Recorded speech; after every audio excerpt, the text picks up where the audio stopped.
All right. What's going on, everybody? How are we feeling, GalaxyCon? Come on, make some noise for yourselves. Yeah. All right, we got some My Hero fans in the building. Come on, let me hear it. All right, so this is going to be a dedicated Q&A for the fans of My Hero Academia, but of course, our voice actors that are coming onto the stage, they've played many different roles in many different series, so feel free to open up questions for any question that you may think of from any of the series. It's all up for grabs. Now, also, right after this panel, we're going to be taking a stage selfie. You're all going to be in that selfie, and then after, you'll be able to get that selfie outside, and it comes with a nice frame. It's really, really nice. So, if you guys are ready to get this panel started, somebody say, yeah! Say, oh yeah. All right, it's time to bring out our special guests. Please make some noise for Alexis Tipton, Dawn Bennett, and Stephanie Young, the stars of My Hero Academia.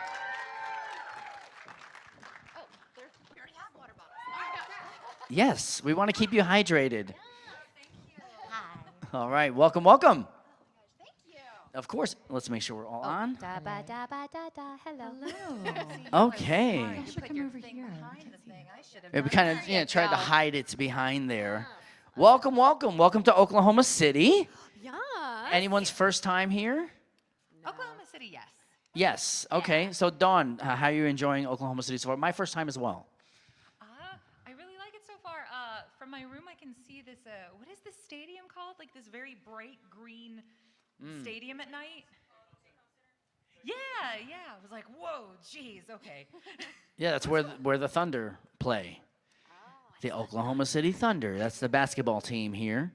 And you walk around the city, you'll see it painting on all the buildings. Let's go Thunder. So it's really strong. How do you guys feel about the team? You like them? Yeah? Well, we got a great team of voice actors. You see that segue? That was so good. Thank you. Smooth. Nicely done. Thank you. So, welcome. It's good to see you all again, get to talk to you about all the different voices that you do portray in different series. But why don't we first start off with introducing yourselves and talking about some of the characters that we may know you from. Okay. Hi, I'm Alexis Tipton. Oh my gosh, The that's graphic us. is really good. Oh, wow. Look at that. Super high quality. I'm Alexis Tipton. I am a Hatsume in My Hero, and I also, you may have heard me in shows like I voiced Kaguya-sama in Kaguya-sama Love is War. I am also Kid Trunks in Dragon Ball, Lucina in Fire Emblem, Mocha in Rosario Vampire, Reze in Chainsaw Man, and a bunch of other stuff. So yeah, and I'm also an ADR director for anime and video games. Yeah, Alexis Tipton. All right. And a really good one. Hi guys, my name is Dawn M. Bennett. I am Setsuna Tokage in My Hero Academia. I'm also Aegis from Persona 3 Reload, Shez from Fire Emblem Warriors 3 Hopes, and Kale from Dragon Ball Super. So, hey. Yeah. All right. And last but not least. Hello, Stephanie Young. I voice Nana Shimura in My Hero Academia. I love it. They've got the smile face up there. I love her. I also voice Nico Robin in One Piece. I voice Olivia Armstrong in FMA Brotherhood. I know it's a throwback, but I voice a lot of strong female characters, Rachne Claire, and been directed by this one and this one. Didn't you direct the singing in Zombieland Saga? Yes. For those that know that show, the girl idol band out of Zombies. Wow. Because that's how we roll. And we got to sing lots of stuff together. So anyway, so happy to be here. Love Oklahoma. And is this complex new, or is it just the hotel that's new? It feels like very new. It feels very shiny. It's nice. It's nice. Only a couple years old, you said? Okay, it feels like you can. We go to a lot of conventions, right? It's like, oh, this is lovely, OKC. Thank you for having us. Yeah, so it's great to be here, and of course, great to share the stage with you all three. Get to ask you questions about some of the things that you do. Now, you did mention that all three of you are directors. I wanted to ask, how much of a role does it play in being a voice actor versus a director? And do you find it easier to be a director having voice acted before? I was talking to someone about this earlier at my table. I feel like being an actor makes me a better director, and being a director makes me a better actor. Like, they definitely feed into each other. And I always kind of half jokingly say that directing always kind of scratches a different part of my brain. You know, it's still a creative process, but it is more logical than sometimes the acting stuff is. More administrative, more right-brained, if you will, but still creative at the end of the day. And it's what I think is really fun about it too is that because when we do voiceover, most of the time we work alone. We record solo, and so you don't really get to see how other actors work. And then when you're a director, you get to see how lots of different actors work. And I learn a lot by watching other actors as well. And so yeah, it's just a really cool way to enrich both jobs, if that makes sense. No, totally. It's like one hand washes the other. Yeah. And I also think, I might be biased because I've worked with so many people that are like this, but I think to be a really good director, I mean, not that you have to be this way, but I feel like the best directors that I've personally ever worked with were also actors. Because Absolutely. they know how to talk to actors, they know how to relay what they want from an actor in a way that an actor can more easily understand and like take on. And I just feel like the communication between actor and director is so much more seamless when that experience is had by both, if that makes sense. No, totally. Yeah, Stephanie, you said you agree. Could you give perhaps some insight from your own perspective? Oh, just, you know, the way we communicate with each other. When someone's been an actor, maybe you're getting what they're saying, maybe you're not getting what they're saying, and then they have ways of adjusting that. It's funny how sometimes you have your own language with certain directors, and you just kind of understand, and you get each other, and it may not make logical sense, and I can't think of an example off the top of my head, sorry. But it's just this energy, and I feel like we've had some directors that maybe weren't actors at first, but then they were directing, and then they started acting after they were directing. It's just good to know what it's like, I think, to be on the other end. And like Alexa said, you don't have to do that, but it helps. It just helps being more, informed. And I have not directed anime. I have directed. I've done theater. I've done film and reality television. Oh, wow. We can talk HGTV, but I know it's not this panel. We'll talk drapes later, people. But when you've got actors directing, I have been directed by them. And they're wonderful. Yeah. But I kind of feel like the people in our community, I mean, it's a great group of people. I think this art, this niche, in anime and gaming and animated properties, it just draws really cool people. Right. For the most part. I think everyone who I've met so far has been very cool, very open, very inviting, and super talented. Like some of the people you get to work with, I'm sure, must blow your mind sometimes. Who are some of the people who inspired you to get into voice acting, if you have any particular inspiration? We'll start with you, Dawn. Oh, I mean, like, why I got into it in the first place is because when I was a child, I wanted to be a Pokemon. Well, yeah. I wanted to be Pikachu. Pikachu. Oh I wanted to be Pikachu That was so bad. good. That was really good. Will you call my children? Oh gosh, but obviously that job has long since been taken. That lady's voice, like, if you ever watch an interview with the voice of Pikachu in Japan, like, she talks that high. She's like, hajime mashite. I'm like, that's amazing. Right. But yeah, when I was a kid, I read a Pokemon magazine. I think it was called Beckett Pokemon, which I don't think exists anymore. And it was an interview with Veronica Taylor, who was the first voice of Ash Ketchum. And that blew my mind as a child. I go, whoa, wait, this is a job, like a real job you could have? Also, Ash is voiced by a woman? Like, freaked me out. But when I told my mom at the time, because she didn't know what voice acting was, she was like, oh, that doesn't sound lucrative. Go be a nurse. So I went to not medical school. I went to music school. Nice. And that's Solid. yeah. I love it. But yeah, like definitely Veronica Taylor was a big inspiration. And then later on, as like, even when I started voice acting, Fred Tatasciore became a huge inspiration for me. I don't know who all here has seen Dragon Ball, but my character, Kale, she's this tiny little girl who hulks out. And Fred Tatasciore was my inspiration for that character. That's amazing. I have told him since, and he approved, and I'm like, I can ascend now. Yes. So. That must feel so great to get the validation from your idol, so to speak. Anyone else want to take the same question? Oh gosh, I always knew I wanted to be an actor, but like voice acting kind of it wasn't something that I set out to do. It was just, oh, I'm an actor, and like this is just sort of the path that took. So but did you started in traditional like screen? theater, And yeah, theater, Oh, and then okay. I actually thought, I thought I wanted to be an on-camera voice actress, an on-camera actor for a very, very long time, and I did try my hand at that and just realized it wasn't for me. But I always knew I wanted to act in some capacity, and then I was lucky enough for it to lead to voice acting, and I've just loved every minute of it. But it was kind of interesting though, because looking back, it was like, even though I didn't set out with that goal initially, Robin Williams was like my biggest inspiration as a kid, because he was always pulling out references and voices, and like I loved him as the genie in Aladdin, and I just like thought he was so much fun. And so I definitely feel like he's the inspiration, because I was constantly like quoting stuff as a kid, much to the chagrin of my family, and I would not shut up as a child. Sorry, Mom. But Hey, it became a career. I Yeah. know, right? You At may least have- it led to something. But Yeah.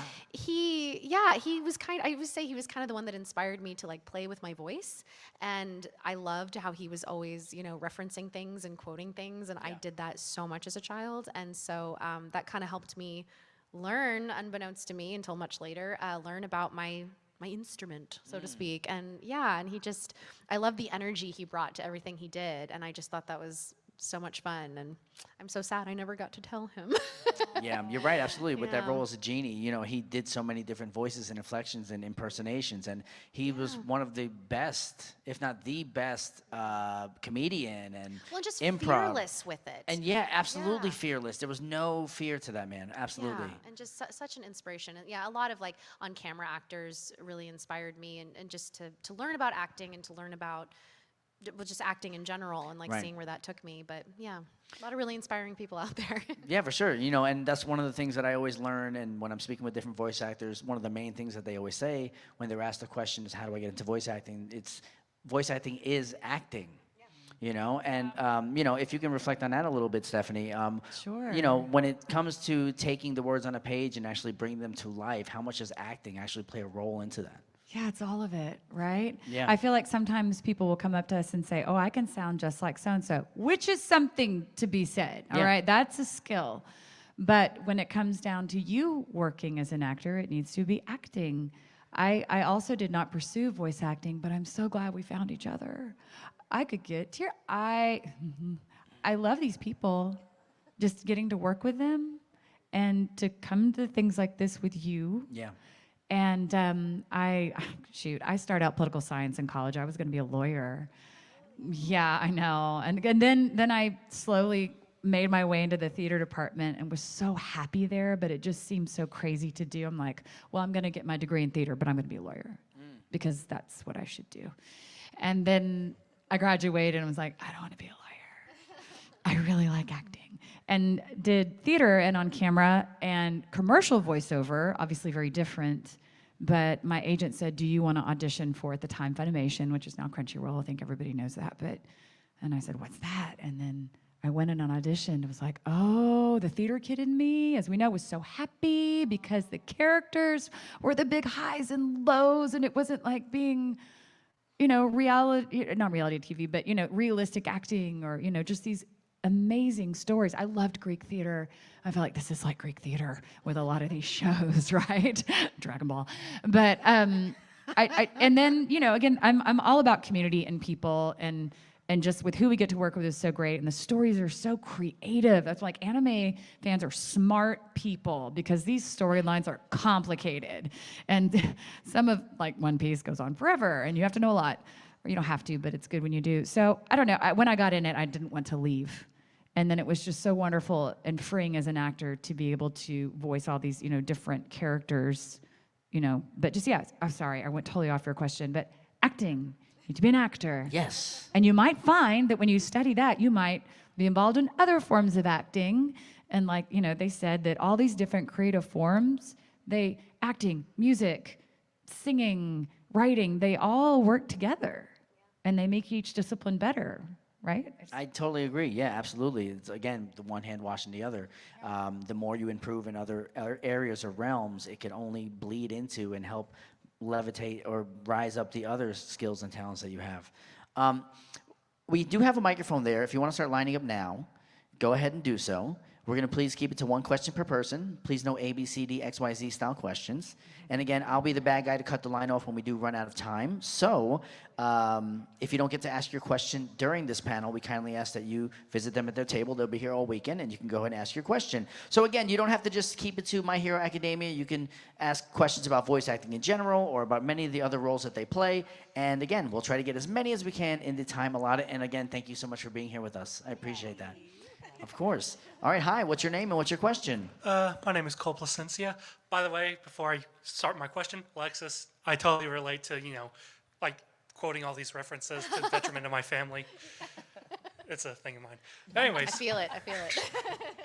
But anyways, My Hero Academia has a lot of very unique designs and, looks and everything. And my question to all you guys is, who would you say is in your opinion, is the most well-designed, best-looking character? I don't think I've ever heard that question on a My Hero There's panel. a new one. That's a good one. Good start. Oh, I got to run through the roster in my head. There's so many characters. I was gonna say like the first three that come to mind are Dobby, Hawks, Bakugo. Yeah. I like Bakugo's design.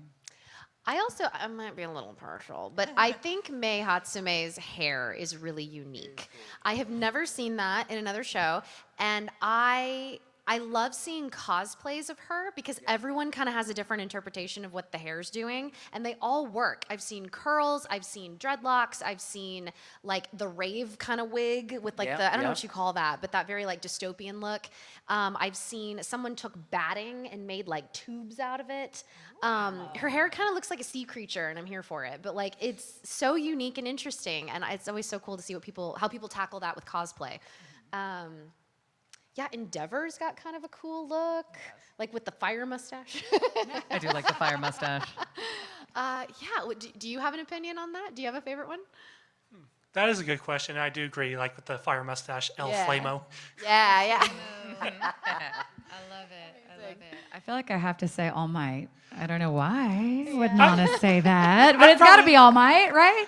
I would probably have to say All Might as well, mostly because it does have a heavy reference to Superman, and Superman being one of my all-time favorites. Yeah. And, his character archetype is very similar, the aspirational archetype. And, Love that. being like one of the basically the heart and souls of, that universe. Yeah. So, thank you. Thank you. Thank you so much for your question. I was gonna say I did have a question about Todoroki. Is his design like an homage to Zuko? I'm just wondering. Anyone? You might have a point there. Yay! The crowd says yes. Where's Dante Bosco? Let's ask him. All right, so if you grab that center piece of the microphone and just squeeze it, and it'll pull straight up. There's like a handle. Yeah, right there in your left hand. Now squeeze it. Yeah, there you go. Perfect. All right, hi. Okay. What's your name and what's your question? Hi, my name is Demeter. My question is, if you could have any quirk from the My Hero universe, what would it be and why? It has to be from the My Hero universe. Oh gosh. Again, I'm trying to remember everybody's quirks. All the quirks. Oh my gosh.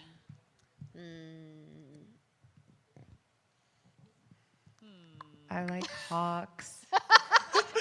I want to be a bird man. Wanna be Is the it bad to Birdman? want your own? I mean, I would take mine. I would love to fly anyway and float and do all the things and have all the power, but it would be helpful. Yeah? Seriously. The Todoroki thing's cool because he can do like two different kinds of elemental stuff. I like choices. I like choices. Choices are nice. I don't like feeling limited by just one thing. The whole icy hot thing would be cool. Thank you. All right, thank you so much for your question. Hi. And right in the middle, you can go ahead and, no, on the mic stand, right there, squeeze it and pull it on down. What's up, Zenitsu? There we go. Oh, Zenitsu's here. Don't start yelling at us. Hi. Yeah, don't yell at me. It'll make me nervous. Okay, hi. I just want to say I love you guys. I've been watching My Hero Academia since it came out, and it's just amazing. However, I do have one question for Hatsume. So what's your thing with Deku? Because every time he comes in a room, he's like face first in your chest. Okay, here's my thing. I've had so many interesting conversations about Hatsume with people at different cons, and it's really expanded my interpretation of her, and it's really cool. here's my thing with Hatsume. A lot of people think like she has a thing for Deku. I definitely agree that she likes him, she respects him, she's excited whenever he comes around, she loves making, babies for him. In that context, it sounds weird, but her inventions. And, but here's the thing, I don't think Hatsume is very socially aware. In fact, I've had some very interesting conversations with people that there's sort of this, it's not canon, but this fan theory that I totally subscribe to, that Hatsume's on the spectrum. And I think that's really cool. And so that she just does whatever, she's feeling in the moment and maybe doesn't fully understand like the social implication. So when she's like falling on top of him and stuff, I don't necessarily think she's like trying to hit on him. It's just like, oh, I just happened to fall on top of you, heyo. And that, Deku's freaking out because he's a gentleman. And then of course it's like a moment of comedy, especially if like Ochako's nearby. But yeah, I think that she likes Deku as a friend, but I don't think like romantic feelings are on her agenda because she's got too much to do. Like she's got too many babies to work on. She's got too many ideas. She's got to secure funding for all her stuff. Like she's a busy girl. So yeah, I don't know. That's just kind of my theory, but I do think she thinks the world of Deku, and I think she definitely wants him to succeed, and she definitely wants credit for helping him to succeed. So anytime he shows up and wants a new gadget from her is a good day. So, but that's just me. Do you have any opinions on that? I think their relationship is really respectable. I love that she's always trying to promote herself through them, especially during the what is it? Oh, the sports festival? Yeah, the sports festival. I found that very interesting. Like, her personality really popped. She's definitely one of my supporting class characters. Well, and that she knew what she was about from day one. It's like, I just want people to notice me. Okay, they noticed me. Yep, bye, I'm out. Like, it's like she knows exactly what she wants and how to get there. And yeah, I really appreciate that about her. I think she's really cool for that. Awesome, thank you. Thank you for your question. Thank you. Hi, what's your name and what's your question? Hi, my name's Selena, and my question is, since you've been acting, what would you say is your favorite scene? This is to all of you. Oh, in My Hero specifically? Yeah. Or like any anime that you want to choose from. So your favorite scene that you voiced in any anime that you've ever done? Wow. That scene specifically. That's my blue screen face. There's so many. I mean, we've all been so lucky to be a part of so many shows that have like really good stuff in them. Oh man, I feel like I gotta one. Go for it, please. I mean, definitely. Well, for My Hero, definitely that first big moment with All Might that she has and passing along, and then the other was, I mean, it was very dramatic when she has that scene where she lets her child go to protect, when Nana is protecting her child. And I'll just never forget, I was being directed by Colleen, who's amazing, during the pandemic when everybody was locked inside their homes. And we both have children, and there was a real moment working on that scene together. Just being able to connect with somebody was really special because we were all home. And I think when we were being directed on our shows, it was such a lifeline, right? Even though it was a traumatic scene. So in My Hero, it would be that. And in all of other anime, it would have to be, for Nico Robin in One Piece, her I Want to Live line. If you know the show, that was one of the best moments of my career, and I don't know if it'll ever get better than that one. That was a heavy moment, yeah, for sure. But it led to such goodness, right? Absolutely, yeah. The valley before you get out. Say it. Can't do it. You just got to watch it. That was a one-time thing, and luckily we got it in one take. Oh my god. I asked about the many animes because of my parents. They watch One Piece. I've seen not a lot of One Piece. Okay. So that's why I asked any anime that you voiced in. That worked out for your mom. Yeah. Thank you. She's recording it for my dad. Oh. Hi, Dad. Hi, Dad. Oh man. Well with this one. Yes. In My Hero for Hatsume, she has so many, like every time she comes in, it's funny. She doesn't really have any serious scenes. The sports festival is really fun, but I think what I love even more than that is when she sees Ida again for the first time after the sports festival and she doesn't remember what she put him through. And he's like going off about like, I'm this guy and this is what you did to me and blah, blah, blah. And she's like, never heard of ya. And then just like walks off. That was great. That was so much fun. Yeah, and then, gosh, I mean, you said like a heavy thing, so now I feel like, because the heavy stuff is really rewarding. So the first thing that came to my mind was I played a character named Kaguri in Steins Gate Zero, which if you've never gotten into the Steins Gate thing, you should. It's a fantastic franchise. It will have you really scratching your head at times, but just go with it. It's a very complex show, but it's so rewarding. But Kaguri has a thing where, well, she's an amnesiac, and so like that's kind of the main thing kind of going on in Steins Gate Zero is like we have to figure out like who Kaguri is, where did she come from, and because that entire show deals a lot with like time jumping and alternate dimensions, there's a lot of stuff going on with that, and no spoilers, but she has this moment where she realizes that somebody in this current timeline is somebody that was very important to her in another timeline, and because they're in a different timeline, their relationship has changed, but she still remembers her from that previous timeline, and it was someone who was like very, very, very, very close to her, and it was like kind of a traumatic, their parting was a traumatic thing. And she has like a full-on breakdown when she realizes it, and I, not to get like too personal or too heavy, but I was going through some stuff when we recorded on that, and it was like, if you listen to it and there's a lot of crying, that was all very real. It was a massive breakdown in the booth, and it was very cathartic, and it's a beautiful scene. And it just filled me with so many emotions and just really, it sounds weird, but just made me feel thoroughly human.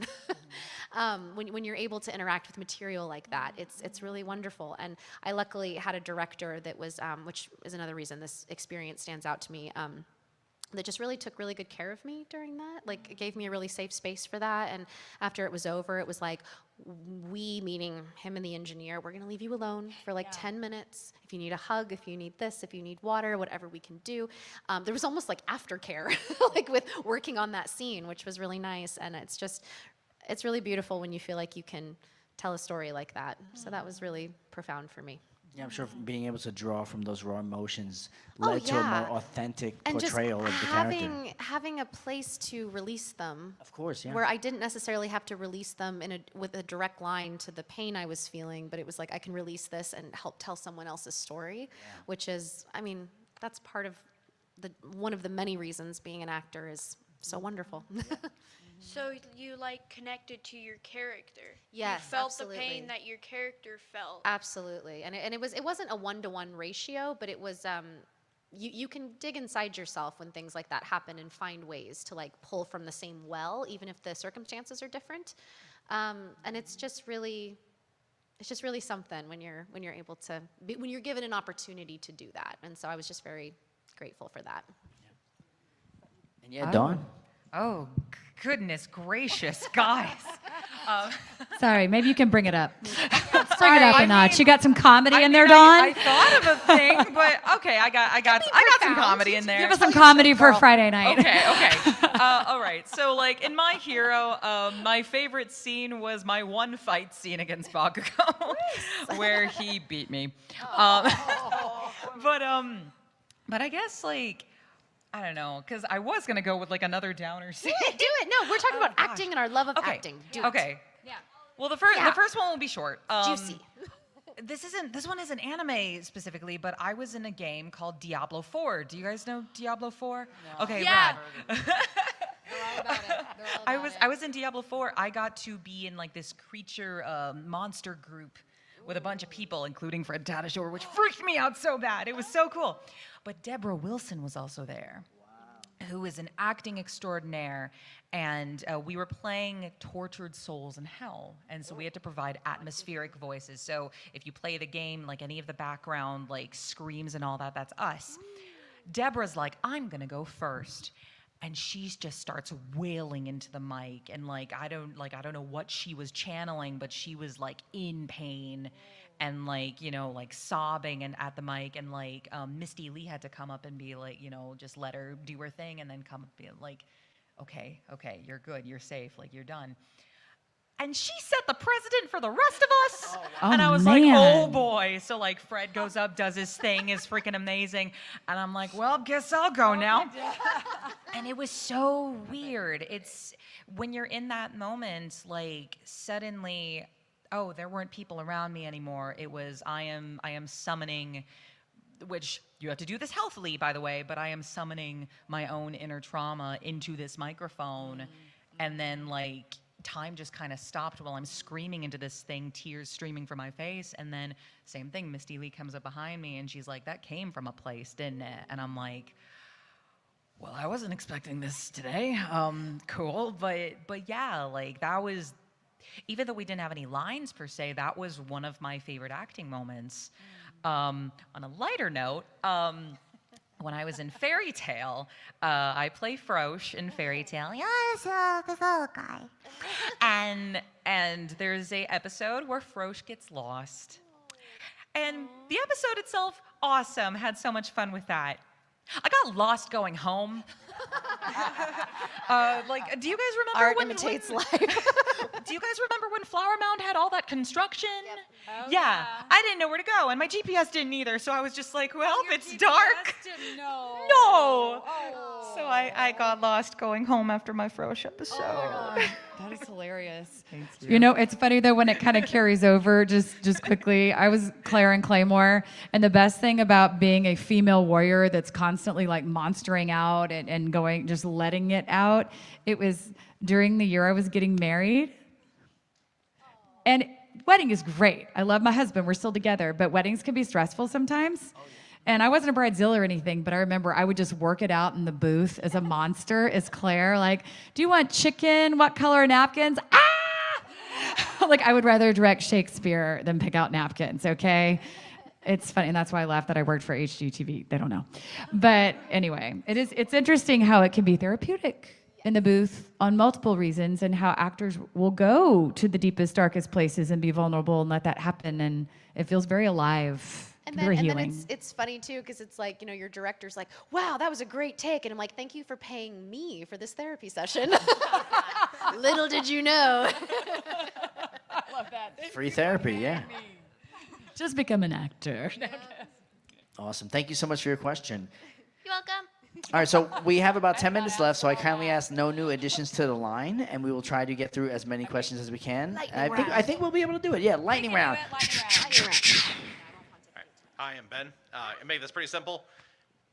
I know most of you guys probably don't intentionally do a bunch of research to your characters, probably because there's a ton of different characters. I wouldn't expect you to do a deep dive on each one of them. When you guys are cast into a character role, do you do any additional reading? Like, for My Hero has several omakes where they'll, like, Horikoshi will release additional information about them. Do you guys read up on any of that, or do you guys just get the character packet and go, all right, this is what we're doing?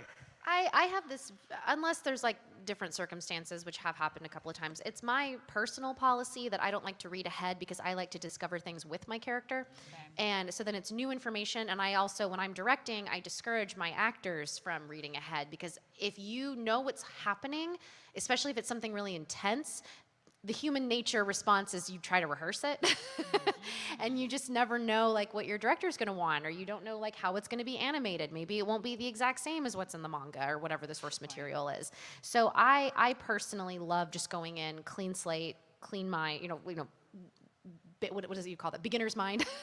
And like not knowing what's gonna happen, because then if my character's like shocked by something, then that's genuine because I don't know what's happening. So I just feel like that kind of lends itself better to the performance, but not everyone feels that way. That's just me personally. Same. Yeah, I'd say same here. Same. It's gonna be like, wait, we get character packets? Yeah, the character packet is verbal, and it's the director telling you what to do. Oh, yep. Trust your director. Yep. Okay, All right. my name is Rachel, and this is specifically for the voice actor of Mocha. Hi. Do you think that the male main character was a monster? Like figuratively or literally? I would guess both, because he was allowed to pass through the border, and I don't think that's by accident. Oh, that's a very good point. He was never Because allowed to I leave. do know what happens in the manga later that didn't happen in the anime. I don't think he is, because he does become a sorry, spoilers on your brother. He does become a monster in the manga, and so if he already was one, then I don't know how he could become something else. But I also don't know how that works in the mechanics of that world. But that is a good point, though. I've never thought about that. Because they paint it as though it's just like a Just true by accident. But there's you're no way that he could have just. oh, that's going to be bouncing around in my head for a while. Oh, yeah. Thanks for that. I won't be thanks. able to sleep now. Put on the forums, find out. All right. Hi. My name is Jay, and I'm just wondering, is there any like character traits or, no pun intended here, quirks that like you just carry into your personal life, or just like a certain trait for a character just kind of follows you and you just don't even realize it? Yeah, I constantly get lost. Constantly. No, you joke. Like my friend Ed Bosco makes fun of me for this constantly. He's like, dude, you need a GPS for places 5 minutes from your house. Like, yes. I'm sorry. I'm scared. You know, and I think sometimes when we have similarities to characters, not that you have to, you do not, but it bleeds over. And I mean, with Nana, I just think the mothering, the teacher, all of that is something similar in some ways. And she's just trying, right? She is trying to do the right thing. Yeah. All right, Sugar Rocky did not work out. But she's trying. And so I feel like I'm trying. Yeah, I don't know. I mean, definitely like different archetypes and stuff like that definitely makes itself, it definitely crosses over into real life. But I'm also just, when I'm in like a setting with people that I trust and know really well, I am just an idiot. Like I am. You're so, delightful. I am so quirky. I am so off the wall sometimes. I'm just ask my boyfriend. Like I do the most random stuff around the house. So I'm sure there's some crossover there with like quirky stuff. I love it. That makes sense. Thank you. All right. Thank you. All right. Come on up. What's your name and what's your question? Hi, my name's Shay, and I was just going to ask for Stephanie Young. With both characters, Nana and Robin, at least the two that I have watched, I'm sorry if I don't know any others, but those are the main two that I do know. Are you getting excited for one or the other a little more, considering One Piece is now getting into the full subtitle, and they're able to fully voice it over, and now that they're getting to the end, Robin should be used up a little more, where she could talk more? Good Same with question. Nana. Right. And I don't know what will happen with Nana. I would sure love to see more of her. I do. And her backstory made into a movie. But with Robin, yeah, just being an egghead is very exciting. After the big Demonio Floor battle in Wano, that was thrilling. Yes. And it's just, we don't know where this is all going, but it sure is an adventure, and I'm just excited to be along for the ride. Thank you Very excited. much. Just very excited to see. Thank you. All right. Hey, step on up. What's your name and what's your question? Hi, my name is Wilson Martin. I was just really wondering, do you guys have a hard time on the Q&A sometimes with certain questions and just certain answers in general? Like, is it rough sometimes? You mean from like a nerve standpoint, or Yeah, from like yeah, a? Oh gosh. From your guys' standpoint, really. I mean, I think all of us have like live performance background, so that I mean, like being in front of people, Yeah. I don't think is like a super big deal. And I mean, 99.9999% of the time, you all ask like awesome questions, and that like aren't like weird or uncomfortable. So, we don't have to be like afraid of what you guys are going to ask us. But yeah, it's just, and I don't know, I like to think not just the three of us, but everybody that we go to these cons with, like we just sort of, like we're sitting on couches, for crying out loud. Yeah. It just kind of Nice. feels like you're all in our living room. Yeah. We just happen to have a microphone, it feels very like personable and, And when a host makes it feel that way, it Yes. helps, Thank like you do. Thank you. Love talking to you. The only time when I get, which now I know, when I first started this, if someone was like, especially with One Piece, in episode 632, how did you feel about Bobbity Bobbity Boo? And I'll be like, oh man, I don't know. Tell me what's happening, because I don't know the number. Yeah. Right? It's a lot. But yeah, no, go ahead. I was gonna say, I think it's definitely easier being on like a group Q&A too versus like one by yourself. But it's also nice because it's like, whether you're by yourself or not, I mean, it's also, it boosts confidence to be like, well, you all are here because you thought you wanted to hear what we had to say, so that does help. You know, it's like we're not in a room trying to sell you something or convince you of something. Like, you came here because you wanted to talk with us about, you know, whatever the panel happens to be about. So that's always nice too. You know, we always know we're walking into a welcoming environment of people that wanted to be here. So we appreciate y'all being here. Thank you. Great question. Thank you. All right, our last 2 questions. Go ahead. Hi, what's your name? My name is Jackson Cochran. That's and a lie. Your name is Deadpool. Yeah, I'm Ryan Reynolds. Oh my gosh. So this question goes directly to Dawn.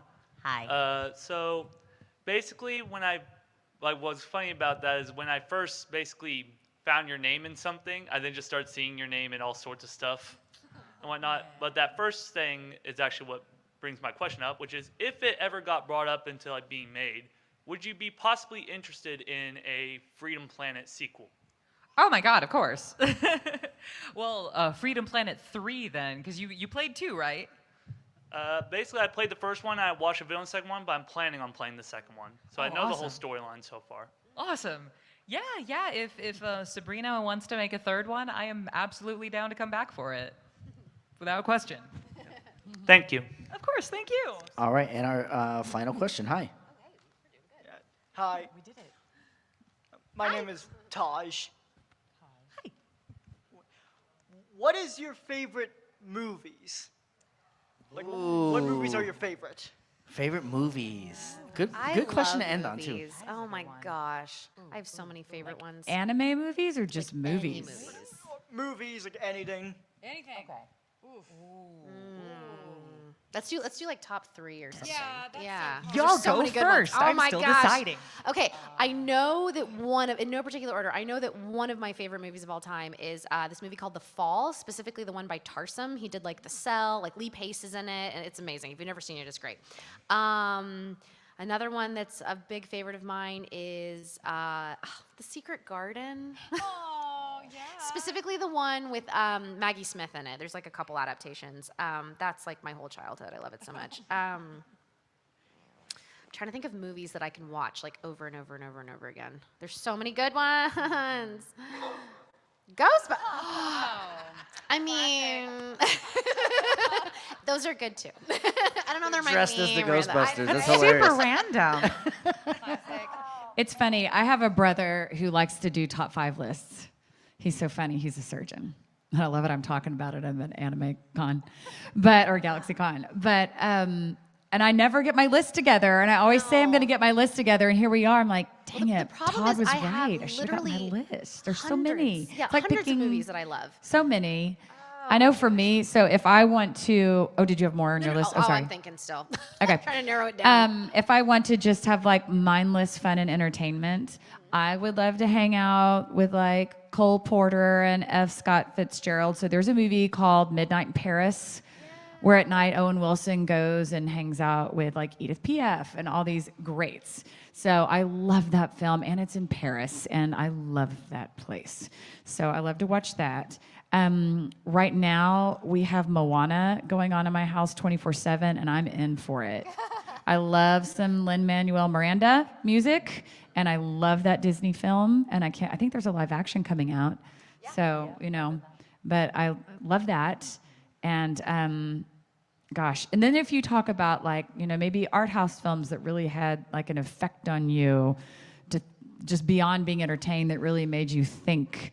I mean, it's pretty basic film school 101, but like Fellini's 8.5 is a movie that will just push on what you think about film, and probably because it's also set in Italy, I'm down for that. I think I got mine. Okay, do it. Fantastic Mr. Fox. Oh. That is, yeah.